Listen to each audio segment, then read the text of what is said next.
आप देख रहे हैं दमन क्रांति। नमस्कार, मैं आरशी। आप सबका स्वागत है दमन क्रांति न्यूज में। आइए एक नजर डालते हैं आज की बड़ी खबरों पर। कोरोना से बदहाल व्यापारियों को दीपावली का सहारा। सीटीआई के अनुसार 50% कारोबार वापसी की उम्मीद। प्रमुख व्यापारी संस्था chamber of trade and industry CTI का आकलन है कि दीपावली के अवसर पर दिल्ली के 50% तक बिजनेस पटरी पे वापस आ सकता है। यह व्यापारियों के लिए संतोषजनक माना जा सकता है। बाजारों में उमड़ी भीड़ में व्यापारियों की आंखों में चमक लाई है। उम्मीद भी जताई जा रही है कि कोरोना की वजह से हुए भारी नुकसान की कुछ हद तक भरपाई होगी। सीटीआई चेयरमैन विजेश गोयल ने कहा कि कोरोना की वजह से मार्च में लागू लॉकडाउन के बाद करीब 6 महीने तक अर्थव्यवस्था पे पूरी तरह से ब्रेक लग गया था और कोरोना की सबसे अधिक मार व्यापारियों पे पड़ी थी। केंद्र और दिल्ली सरकार की ढील के बाद धीरे धीरे काम पटरी पर लौटने लगा। फिर भी सितंबर तक व्यापारी यहां मान के चल रहे थे कि 2020 की दीपावली फीकी जाएगी, लेकिन अब इलेक्ट्रॉनिक्स, मिठाई, नमकीन, ड्राई फ्रूट्स, क्रॉकरी, होम फर्नीचरिंग, सजावटी सामान, कपड़े, ज्वेलरी, फुटवियर, ऑटोमोबाइल सेक्टर, गाड़ियों के स्पेयर पार्ट्स जैसे कई सेक्टरों में थोड़ी बहुत तेजी दिखाई दे रही है। दिल्ली के लोगों को एनडीएमसी ने दी बड़ी राहत। अब 31 दिसंबर तक जमा कर सकेंगे हाउस टैक्स। नई दिल्ली नगर पालिका परिषद में कोरोना वायरस संक्रमण के चलते संपत्ति कर जमा करने के लिए अंतिम तिथि बढ़ा दी गई है। अब नई दिल्ली इलाके में रहने वाले नागरिक अगले महीने की 31 दिसंबर तक 10% छूट के साथ संपत्ति कर जमा कर सकेंगे। इसी तरह 31 जनवरी तक 5% की छूट मिलेगी। एनडीएमसी के अनुसार सभी संपत्तियों के बिल जारी रहेंगे। अगर संपत्ति मालिकों को बिल नहीं मिला तो वे एनडीएमसी के मुख्यालय या ईमेल के माध्यम से बिल प्राप्त कर सकते हैं। एक वरिष्ठ अधिकारी ने बताया कि छूट की तारीख 31 दिसंबर तक बढ़ा दी गई है, क्योंकि कई लोग संपत्ति कर जमा करने कोरोना के चलते नहीं आ रहे हैं।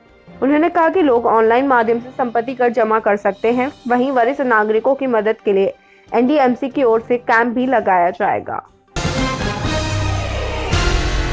उत्तर प्रदेश में दीपावली पर पुलिस अलर्ट। अयोध्या और वाराणसी में होगा आरएएफ का सुरक्षा घेरा।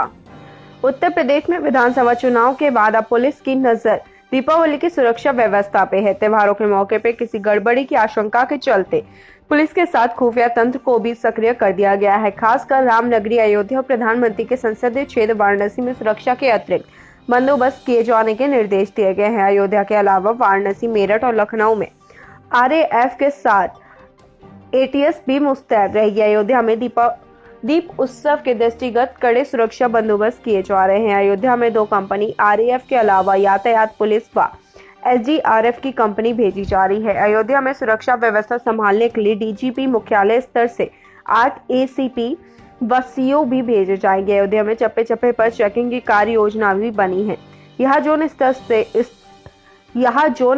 से अतिरिक्त पुलिस बल की तैनाती का सिलसिला भी शुरू हो चुका है। आईसीआईसीआई बैंक ने प्रॉपर्टी लोन्स में पार किया 2 लाख करोड़ रुपए का आंकड़ा। ऐसा करने वाला देश का पहला निजी बैंक बना। निजी क्षेत्र के कार्यदाता आईसीआईसीआई बैंक ने बुधवार को कहा कि उसे अक्टूबर महीने में होम लोन डिसबर्समेंट में काफी तेजी देखने को मिली। यह तेजी ग्राहकों की संख्या और मूल्य दोनों में देखी गई है। आईसीआईसीआई बैंक के एग्जीक्यूटिव डायरेक्टर अनूप बागची ने रिपोर्ट्स के दौरान बताया कि हम घर खरीदने की मांग में अच्छी खासी रिकवरी देखने को मिली है। बागची ने कहा कि आंकड़े सितंबर महीने की तुलना में काफी अधिक रहे हैं। बैंक की घोषणा है कि उसकी property loan portfolio 2 lakh crore रुपए के आंकड़े को पार कर चुका है। बैंक ने कहा कि इसके साथ ही यह इस उपलब्धि को प्राप्त करने वाला देश का पहला निजी क्षेत्र का बैंक बन गया। ऐसे ही डेली न्यूज अपडेट के लिए जुड़े रहिए दमन क्रांति के साथ। चैनल को लाइक करना, शेयर करना, सब्सक्राइब करना ना भूलें।